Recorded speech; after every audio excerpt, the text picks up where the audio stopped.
नमस्कार, आदाब और सत श्री अकाल। मैं हूं आपका दोस्त और host Chiranjeev Bobby Devgan. Welcome to another episode of breaking barrier. आज का हमारा टॉपिक है ऑनलाइन गेमिंग। ऑनलाइन गेमिंग के फायदे और नुकसान क्या हैं। ये टॉपिक हाल ही में बहुत ज़्यादा पॉपुलर है, ट्रेंडिंग है, क्योंकि भारत सरकार ने रिसेंटली एक बिल पार्लियामेंट में इंट्रोड्यूस किया है जिससे कि ऑनलाइन गेमिंग एप्स के ऊपर पाबंदी लग जाएगी, बैन लग जाएगा। तो इस बिल के ऊपर तो हम विस्तार से बात नहीं करेंगे क्योंकि उसके ऊपर ऑलरेडी काफ़ी कंटेंट वेब के ऊपर मौजूद है, तो ना ही मैं एक्सपर्ट हूँ उस बिल के ऊपर, तो मैं उसके ऊपर बातचीत नहीं करूंगा। मेरा फोकस रहेगा कि भाई पिछले कुछ सालों में ऑनलाइन एप्स जो हैं वो इतनी ज्यादा पॉपुलर क्यों हुई है। ना सिर्फ हिंदुस्तान में बल्कि पूरी दुनिया में ऑनलाइन गेमिंग एप्स जो हैं, स्पोर्ट्स बेटिंग एप्स बहुत ज्यादा पॉपुलर है और इसका कारण क्या है। तो before we dig deep into the pros and cons, उनके फायदे और नुकसान के बारे में बात करने से पहले हम समझेंगे कि इसके कुछ डेटा पॉइंट्स। तो मैं जब इस टॉपिक के ऊपर रिसर्च कर रहा था तो मैंने पढ़ा कहीं पे कि more than 25,000 crore rupees are lost. हर साल जो भारत के निवासी हैं वो लगभग 25,000 करोड़ रुपए बेटिंग में लूज कर रहे हैं। लगभग 45 करोड़ भारतीय किसी न किसी रूप में इन बेटिंग एप्स के साथ एडिक्टेड हैं। शायद ही आप कभी भी कोई क्रिकेट मैच देखें जिसमें ड्रीम 11, माई सर्कल या इन सब की एडवर्टाइजमेंट्स नहीं होती। यहाँ तक कि भारत की क्रिकेट टीम की स्पॉन्सरशिप भी आज की तारीख में ड्रीम 11 कर रहा है। तो आप अनुमान लगा सकते हैं कि वो कितना पैसा इनसे कमा रहे होंगे कि वो इतना ज़्यादा पैसा भारत की बीसीसीआई को दे रहे हैं टू स्पॉन्सर दैट टीम, क्योंकि वो कोई बहुत सस्ती स्पॉन्सरशिप नहीं रही होगी। तो इन सब चीज़ों को जानते हुए भारत सरकार ने ये स्टेप लिया होगा कि भाई we have to protect the citizens of India, कि वो इन एडिक्टिव नशे वाली ऐप से बाहर निकल सके। तो लेट्स अंडरस्टैंड कि भाई ये इतनी पॉपुलर क्यों है। तो कनाडा, यूएस में हर बड़े शहर के पास कोई ना कोई कैसीनो रहा करता है पिछले 20 सालों से। तो जब से मैं रह रहा हूँ, पहले नहीं तो लास वेगस, अटलांटिक सिटी जाना होता था, पर अब हर बड़े शहर के पास कैसीनोस बन गए क्योंकि ये एक आमदन का बहुत बड़ा स्रोत है गवर्नमेंट्स के लिए। तो वहाँ पे जाके लोग गैम्बलिंग करते थे। तो इसका जो सबसे पहला प्रमुख कारण है जिसके कारण ये ज़्यादा पॉपुलर हुई है वो है कि कन्वीनियंस और एक्सेसिबिलिटी बहुत ज़्यादा है। तो अगर मुझे पहले किसी फुटबॉल गेम के ऊपर या बेसबॉल गेम के ऊपर या बास्केटबॉल के ऊपर कोई गैम्बलिंग करनी होती थी तो मुझे कैसीनो जाके बैटिंग करनी पड़ती थी। उसके बाद कुछ दुकानों को भी परमिशन दी गई, कुछ टिकटें लगती थी, उनके ऊपर भी आप बैटिंग कर सकते थे गेम से पहले, पर वो फिर भी आपको घर से बाहर निकल के जाना पड़ता है। ये जो एप्स हैं ये आपके हाथ में रखे फोन के ऊपर उपलब्ध है, यानी कि एट एनी टाइम आप ऐप को खोलें और बैटिंग लगा दें। तो जो कन्वीनियंस है, कहीं पे कभी भी आप बैटिंग कर सकते हो, तो वो एक कन्वीनियंस थी जिसके कारण बहुत सारे लोग इनको यूज करके बैटिंग करने लग गए। दूसरा जो एक कारण है, जो गैम्बलिंग पहले हुआ करती थी, कुछ इलीगल लोग, मॉब, माफिया, इनसे संबंधित लोग ही करते थे गैम्बलिंग, क्योंकि इलीगल हुआ करती थी अधिकतर।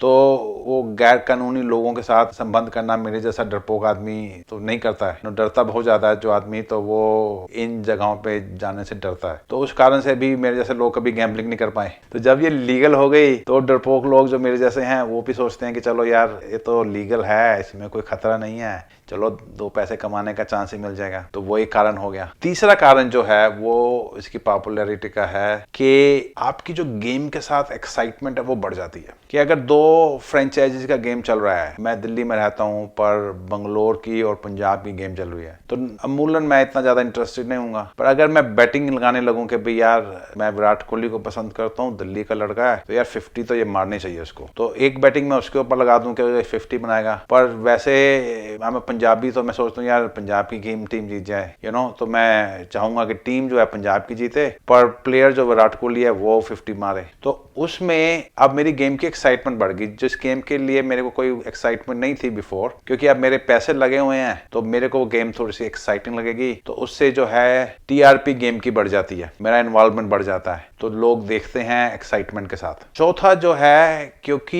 ये लीगल एप्स हैं, इनके ऊपर थोड़ी सी प्राइवेसी कंट्रोल्स होते हैं, सरकार के कंट्रोल्स होते हैं, आप कितना पैसा लगा सकते हो एक बेट पे, उसके ऊपर एक लिमिट होती है, आप मैक्सिमम कितना पैसा लगा सकते हो उसकी लिमिट होती है, तो उससे कुछ कंट्रोल्स होते हैं जिससे साधारण आदमी जो मेरे जैसा है वो भी सोचता चलो यार कुछ नहीं कर रहे, खाली बैठे हैं, चलो गेम के ऊपर ही बैट कर देते हैं। तो ये सब कुछ इसके फायदे हैं जिसके कारण ऑनलाइन गेमिंग जो है बहुत ज्यादा पॉपुलर हो गई पिछले 5 से 10 सालों के बीच में। अब नुकसान क्या है, हम जानते हैं कोई भी चीज ऐसी नहीं है जिसके फायदे या नुकसान नहीं, तो सबसे बड़ा नुकसान जो इसका पहला हमने बेनिफिट डिक्लेयर किया वही है कि क्योंकि ये इतनी कन्वीनियंट है, इतनी एक्सेसिबल है, इतनी इजीली हर आदमी के पास इसकी एक्सेसिबिलिटी है कि उससे इसकी नशा सा हो जाता है, एडिक्टिवनेस हो जाती है। जीवन में जब भी कोई चीज बहुत आसानी से उपलब्ध हो जाए तो उसका दुरुपयोग होना बहुत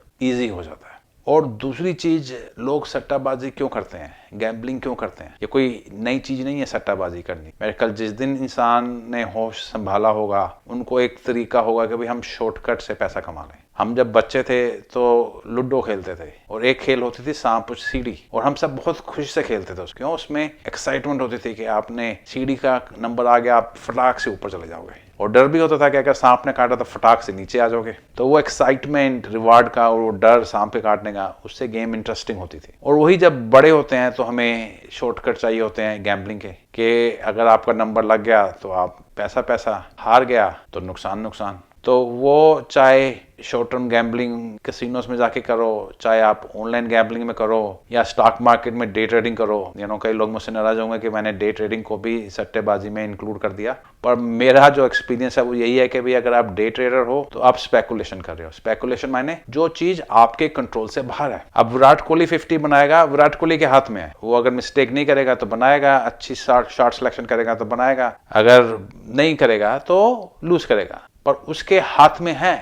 मेरे हाथ में तो नहीं है विराट कोहली का 50 बनाना, ना ही मेरे हाथ में है कि आज शाम तक रिलायंस जो है वो $3,000 रुपए क्रॉस कर लेगी। मैं तो कंट्रोल नहीं करता हूं। तो अगर फंडामेंटल देख के मैं लॉन्ग टर्म बैलेंस शीट को देख के इन्वेस्टिंग करता हूं तो ठीक है, long term investing is investing. पर अगर मैं आज सुबह खरीदता हूं और शाम को एक्सपेक्ट करता हूं तो वो तो सट्टेबाजी। तो वो चाहे स्टॉक मार्केट हो, चाहे आप रूलेट टेबल पे खेलो, या 3 पत्ती खेलो, या ऑनलाइन गैम्बलिंग करो, स्पोर्ट्स बैटिंग करो, ड्रीम 11 या कोई और भी ऐप हो, माई सर्कल 11, तो वो आप जब जिस चीज के ऊपर कंट्रोल नहीं करते तो वो आप लूज करते हो। तो वो लूज करने का जो एक झटका है, एक नशा है, एक एडिक्शन है, वो एक सबसे बड़ी प्रॉब्लम है ऑनलाइन गेमिंग की, कि हम लोग बहुत इजीली इसके साथ हो जाते हैं। दूसरा जो इसका बड़ा नुकसान है वो ये है कि जो चीज मैंने पिछले पॉइंट में कही कि investing you have control, because आपने उस कंपनी की बैलेंस शीट्स, आपने देखा कि वो कंपनी एक नया प्रोडक्ट लेके आ रही है, उस प्रोडक्ट की एक डिमांड है,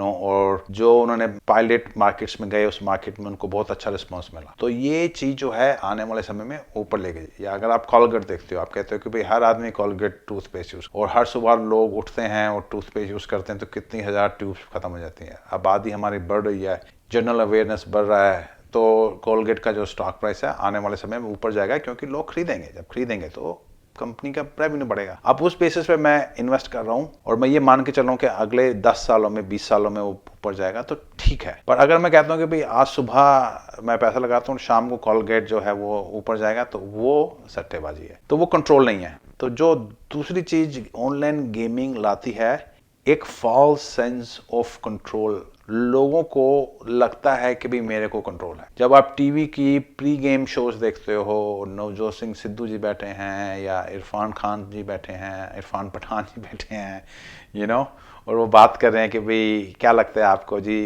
पंजाब ने बैटिंग चूज की है, वो पहले 6 ओवर में कितने रन बनाएगी? मेरे हिसाब से जी 66 for 2। आप कितना सोचते हो सिद्धू साहब? 55 for 1। अब आप सोच ही रहे थे कि यार मैं भी सोच रहा हूँ 64, तो अगर इरफान भी सोच रहा है, मैं भी सोच रहा हूँ, तो मेरे को लगता है कि भाई मेरे पास एक बहुत ज़बरदस्त टिप है, इन्फॉर्मेशन है, तो लगा दो पैसे। तो वो एक फॉल्स सेंस ऑफ होप आ गई है, जिससे कि एक खतरा बढ़ गया है। तीसरा जो ऑनलाइन गेमिंग का है कि इसके अंदर ऑप्शंस बहुत सारी आ गई हैं। पुराने ज़माने में था कि भाई इंडिया जीतेगा पाकिस्तान जीतेगा, कहानी ख़त्म। अब है कि पहले इस ओवर में कितने रन बनेंगे, इस ओवर में कितनी बॉल वाइड्स जाएंगी, नो बॉल्स होंगी, और पता नहीं क्या क्या क्या क्या चीज़ों के ऊपर आप बैटिंग कर सकते हो। तो उससे आदमी को लगता है कि यार मैं ये तो कम से कम जीत ही जाऊंगा, और ये तो जीत ही जाऊंगा, अगले 5 ओवर तो मैं जीत ही जाऊंगा, यहाँ पे मैं चाहे गलत हो गया पर अगर मैं यहाँ लगाऊं तो मैं जीत जाऊंगा। तो उस कारण से भी ये जो चीज़ है बहुत ज़्यादा एडिक्टिव और ख़तरनाक हो गई है। और चौथी चीज़ जो इसको बहुत ज़्यादा ख़राब करती है वो है जो एक खेल का इंटेग्रिटी है। हम देखे हैं कि गैम्बलिंग के चक्कर में बहुत सारे प्लेयर्स का नाम ख़राब हुआ है। टॉप ऑफ द माइंड है अजरुद्दीन, जो कि एक बहुत बढ़िया हिंदुस्तान के प्लेयर थे, उनका काफ़ी नाम इस चीज़ के ऊपर खींचा गया 90s के अंदर। अभी फ़िलहाल IPL के अंदर कई टीम प्लेयर्स राजस्थान रॉयल के जो थे प्लेयर कुंद्रा साहब, उनका नाम आया, दारा सिंह के बेटे का नाम भी इसमें ड्रैग हुआ, और भी कई श्रीशांत का नाम ड्रैग हुआ। तो क्या सच्चा क्या नहीं वो तो मैं नहीं जानता हूँ, पर एक डाउट हम सबके माइंड में क्रिएट करता है कि क्या ये गेम्स जेन्युइनली खेली जा रही हैं या सट्टे के चक्कर में खेल को ऊपर नीचे किया जा रहा है। एक टीवी शो बना था इनसाइड एज और समथिंग लाइक दैट, विवेक ओबराय और भी कई सितारे थे उसमें, जो इस चीज़ की डिटेल्स में गए थे। अगेन रियल था कि नहीं था उनमें चीज़ें, पर उन चीज़ों से सबसे एक ये मन में डाउट क्रिएट हो जाता है कि गेम की इंटेग्रिटी तो नहीं ख़त्म हो रही है। तो एंड ऑफ द डे जो मेरे हिसाब से है कि वो बैलेंस होना ज़रूरी है, राइट। वो बैलेंस क्या है, और वो हमारे देश के जो इलेक्टेड ऑफिशियल्स हैं वो डिसाइड करेंगे कि भाई क्या बैलेंस है क्या नहीं है।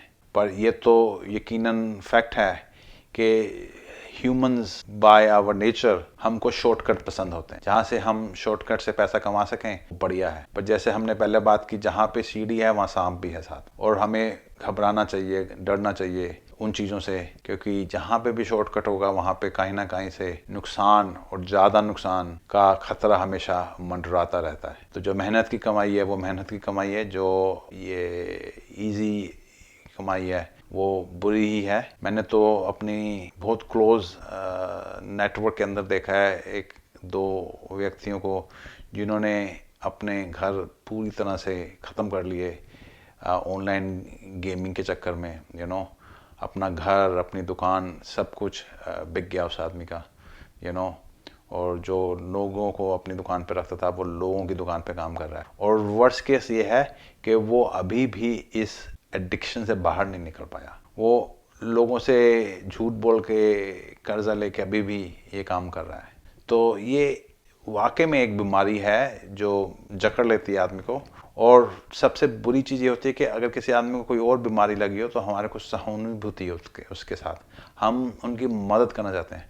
पर जो लोग जुए की बीमारी में ग्रस्त हो जाते हैं उनके प्रति हमारी कोई एम्पैथी भी नहीं होती, राइट। हम कहते हैं जुआरी हो गया यार, इसको अब पैसा दिया तो ये उसको भी जाके उजाड़ देगा, तो नहीं, हम इसके साथ कोई सहानुभूति भी नहीं कर सकते, which is a sad part. पर आई थिंक गवर्नमेंट ने इस बिल में एक ये अच्छी चीज़ की है कि जो लोग ऑनलाइन गैम्बलिंग करते हुए पकड़े जाएंगे उन्हें सज़ा नहीं होगी, उन्हें एक विक्टिम की तरह देखा जाएगा।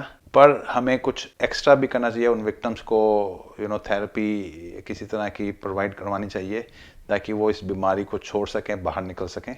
और बाकी आगे समय बताएगा, पर मेरे हिसाब से ऑनलाइन गैम्बलिंग और ऑनलाइन गेमिंग जो है वो कहीं जाएगी नहीं, रहेगी हमारे समाज के अंदर। गवर्नमेंट कैसे उसको मॉनिटर और कंट्रोल कर सकती है वो मेरे हिसाब से एक ज़्यादा इम्पोर्टेंट क्राइटेरिया रहेगा इन द लॉन्ग रन। पर आज के लिए इतना ही। अगर आपको ये वीडियो पसंद आया हो तो इसे लाइक करना मत भूलिए। अगर आपको हमारी द्वारा प्रोवाइडेड प्रीवियस वीडियोस भी अच्छे लगे हों तो प्लीज़ हमारे चैनल को सब्सक्राइब कीजिए। अगर आप इस विषय में कोई विचार रखते हैं तो कमेंट सेक्शन में उन्हें डालिए, और let's have this conversation going. Thank you so much and keep breaking new barriers and stay away from any kind of speculative addiction. Thank you.